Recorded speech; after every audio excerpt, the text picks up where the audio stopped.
Thank you for coming all of you. मैं चाहता तो नहीं था कि आप लोगों को बुला के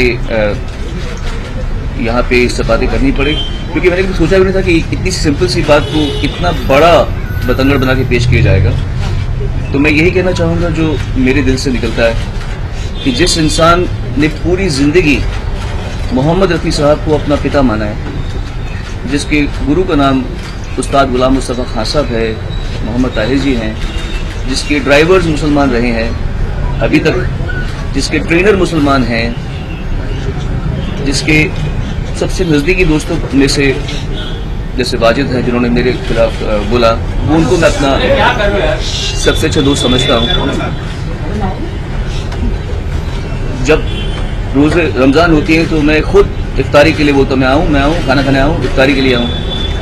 मेरे घर में जब मेरे पैर में तकलीफ थी तो तलत अजीज जी ने आके मुझे मेरे घर पे इफ्तारी दी और मेरे बेडरूम में नमाज पढ़ी और वो अजान पढ़ी जिसके बारे में हम जिक्र करते थे। और उस इंसान के बारे में अगर कोई ऐसा सोचे या कहे या उसको ऐसे टेंट करे कि एंटी मुस्लिम, एंटी इस्लामिक, तो ये मेरी प्रॉब्लम नहीं है, ये आप लोगों की प्रॉब्लम है, ये इन लोगों की जो हमारे देश की मनस्थिति है उसका इशू है। मैं सिंपल सी बात जिस बात को कंस्ट्रक्ट किया गया कि गुंडागर्दी है, उसके पहले का ट्वीट में एक लिमिटेड अमाउंट में लिखा जा सकता है, आप सभी को पता ही है, पूरा निबंध नहीं लिख सकते, you can't right an entire essay on a tweet. तो उसमें मैंने पार्ट बाय पार्ट लिखा था। जिस पोर्शन में मैंने लिखा था कि गुंडागर्दी है, बस उसके पहले का ट्वीट आपने जिक्र नहीं किया। मैंने लिखा था कि I am equally against the temples and the gurudwaras who are using electricity to wake up people from the sleep who do not follow the religion. मैं नहीं, मतलब अगर मैं I can never do this to Muslim कि वो घर के सामने आके मैं बोलूँ हरे राम राम, मैं ये नहीं कर सकता, क्योंकि मैं समझता हूं कि उनको इससे कोई संबंध नहीं है। They will not enjoy what means prayer to me does not mean prayer to them. तो मेरा सिंपल सा ये कहना था कि हम इतनी थोड़ा सा आपस में एक कंसिडरेट नहीं हो सकते कि पूरे वर्ल्ड में जो बड़ी बड़ी कंट्रीज है वहां ऐसा नहीं होता। आप अमेरिका बनना चाहते हैं, वहां ऐसा नहीं होता। आप ऑस्ट्रेलिया बनना चाहते हैं, वहां ऐसा नहीं होता।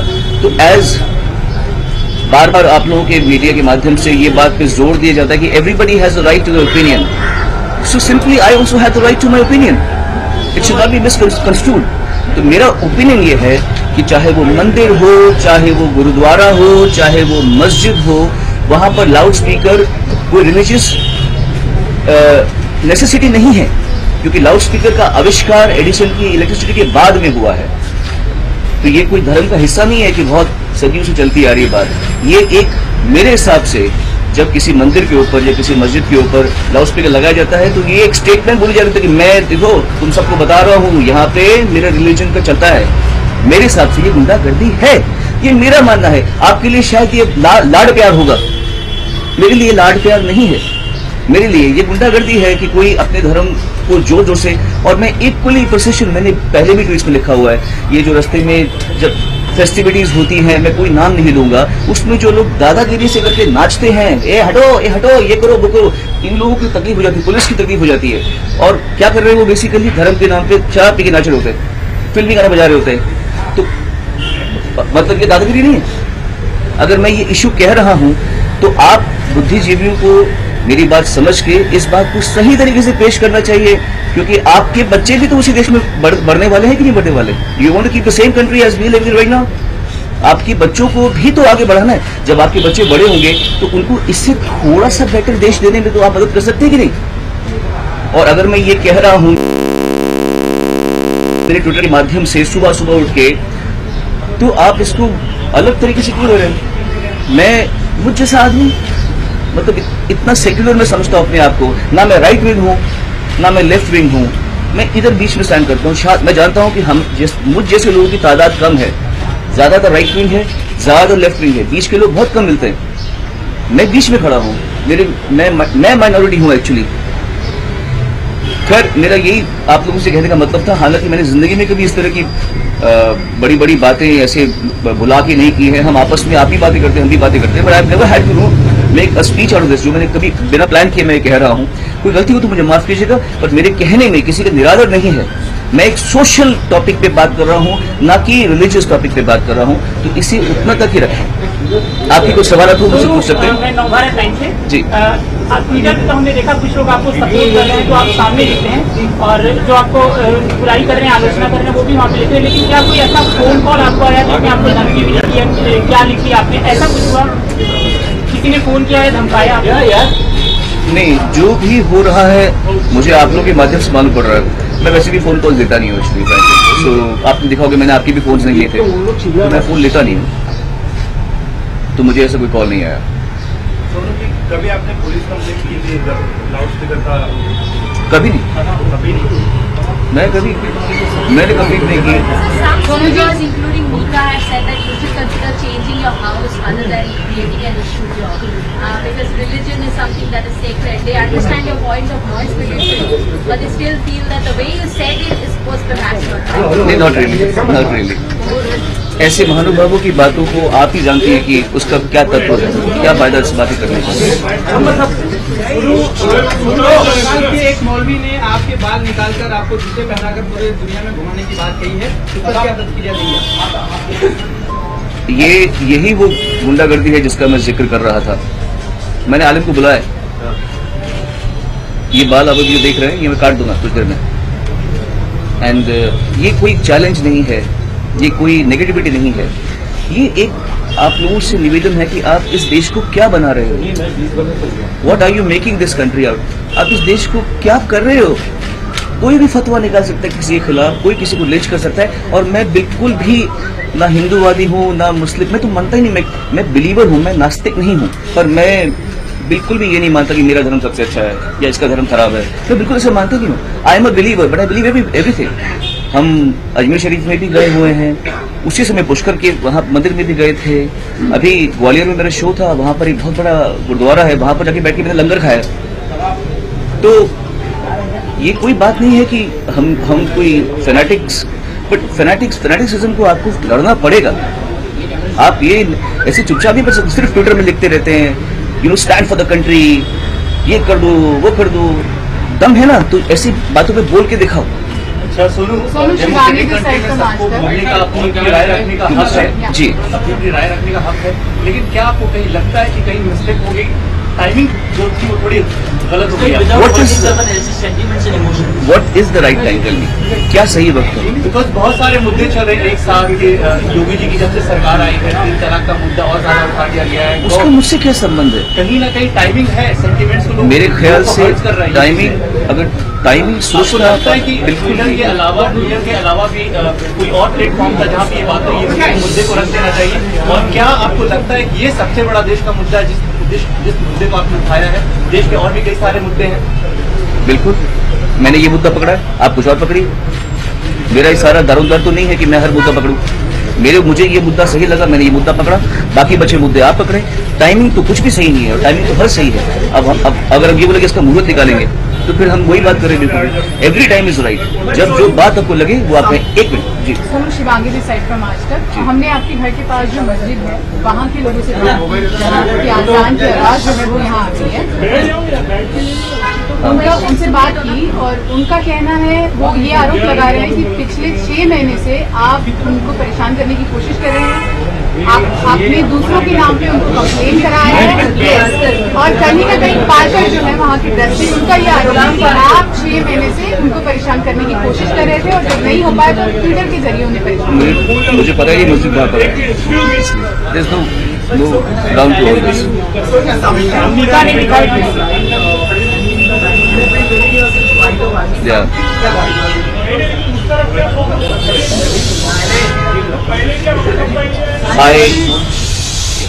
I have another house close to Millat Nagar. What? In conversation with Wajid Khan, did you agree with this point, or what was it between Wajid Khan? मैं समझा ही नहीं, क्योंकि वो मेरी बात नहीं समझे। खैर, सबका हक है बोलने का। मैं अभी भी ये मानता हूँ कि जिसका फोटो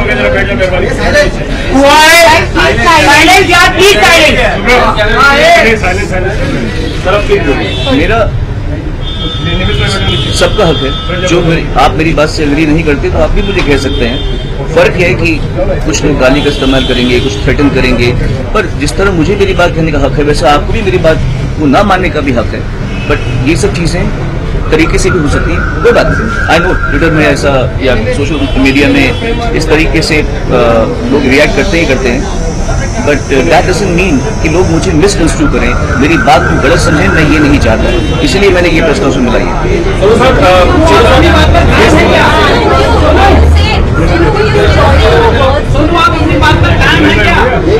आलिम भाई, आलिम जी आ चुके हैं। ओके,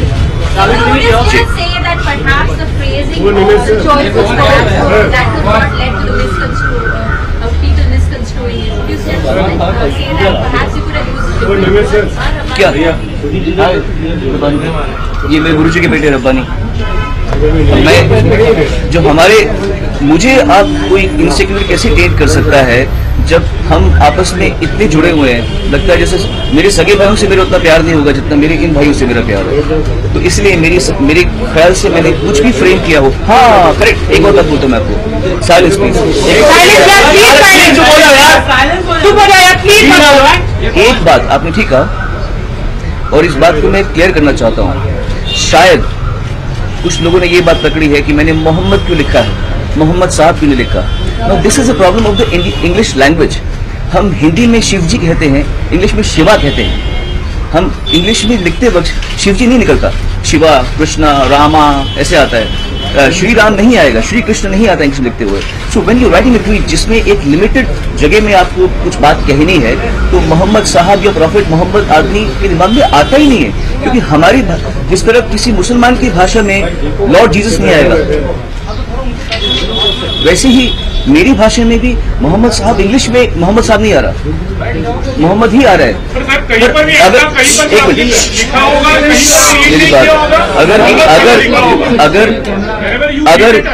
अगर तो ये बात में किसी ने मुद्दा बनाया है तो मैं हाथ जोड़े कहना चाहता हूँ कि मेरा इंटेंट ये नहीं था कि मैं किसी के प्रॉफिट की निंदा करूं। जब ट्विटर में लिखता है तो आदमी बहुत सोच समझ के छोटा छोटा डी की बजाय डी लिखता है, SEE की बजाय C लिखता है, तो हम सोचते हैं कि हम अपना मैसेज कन्वे कर दें।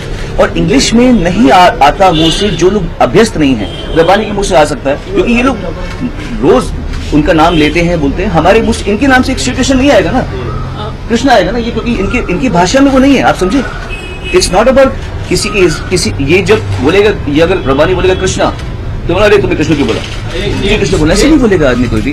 तो you have to grant that much, you have to be considerate. आपको ये सोचना चाहिए कि इस आदमी की मंशा क्या है और ये आदमी किसी को डिसरिस्पेक्ट करने के लिए ये बात नहीं कह रहा, ये आपको जानना चाहिए। इन द एंड मैं सिर्फ ये कहना चाहूंगा, आप लोगों को थोड़ा इससे ऊपर उठना पड़ेगा। छोटे छोटे मुद्दों को ज्यादा तूल देके बड़ी बात को न समझने का ये आडंबर आपको कब तक रचेंगे, कब तक आप लोग इस तरह से इग्नोरेंट होने की कोशिश करेंगे कि छोटी बात पकड़ लेंगे कि इसने क्या बोला, उसने क्या बोला, और आप बड़ी बात नहीं समझ पा रहे। बस ये मेरा बाल शेव क्यों करा रहे हैं सर? बाल बनाने की जरूरत क्या है? क्यों बाल शेव करा रहे हैं?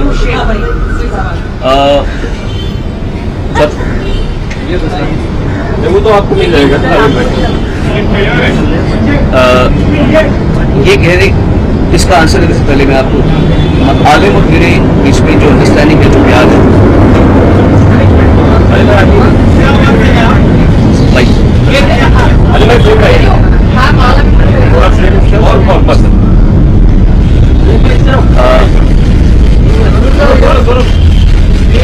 जब हम अच्छा कहना स्पीक ना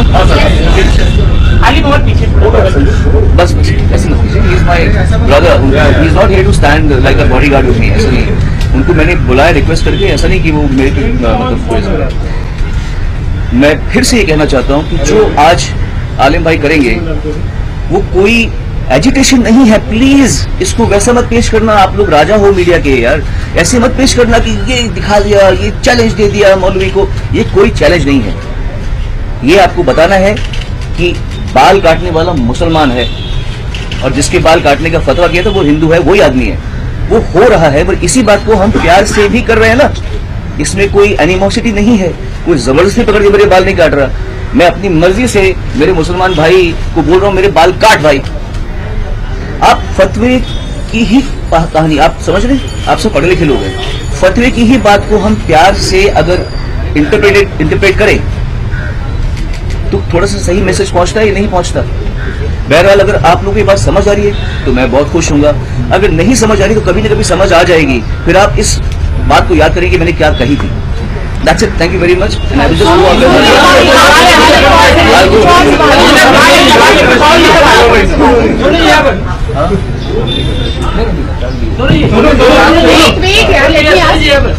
मेरा सवाल ये है आपसे कि लाउड स्पीकर की बात आप कर रहे हैं, जब आप जगराते या भजन में गाते हैं वहाँ भी तो लाउड स्पीकर होते हैं, करेक्ट है, परेशानी नहीं होती? बिल्कुल होती है, रॉन्ग है।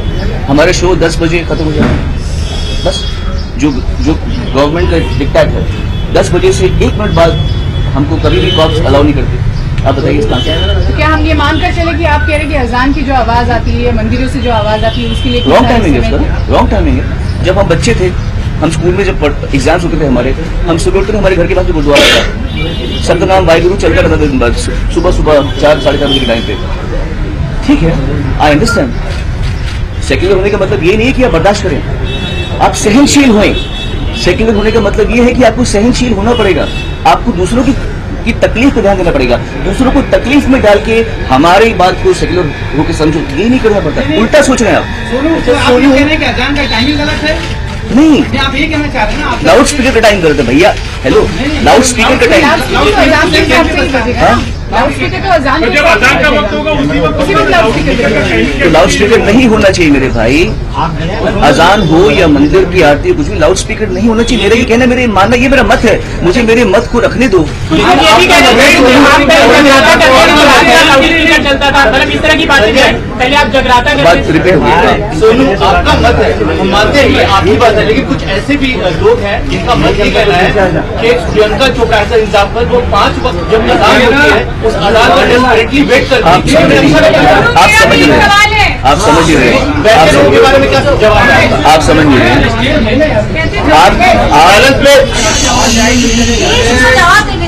जी मेरी बात को मुझसे ज्यादा अच्छे तरीके से अहमद पटेल साहब ने कहा है, आजान जरूरी है, लाउड स्पीकर नहीं। इससे बढ़िया, इससे अच्छा उत्तर अगर आपको समझ में नहीं आ रहा तो फिर मैं क्या कह सकता हूँ। अहमद पटेल साहब ने यह बात कही है कि आजान जरूरी है, लाउड स्पीकर नहीं।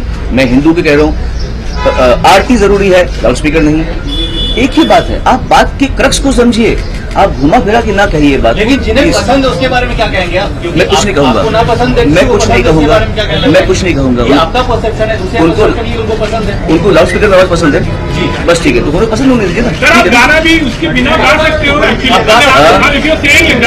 आप तो पूरे लाउड स्पीकर और माइक के साथ घिरे हुए रहते हो। पर हम गलत टाइम पे नहीं लाउड स्पीकर उस वक्त नहीं था कि म्यूजिकल कंसर्ट आसपास के भी लोग रहते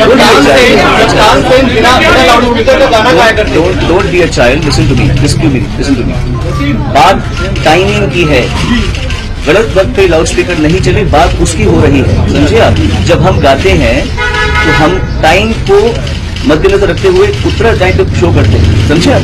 क्लियर है बात, क्लियर है, इतनी सी बात है, समझिए इस बात को जी।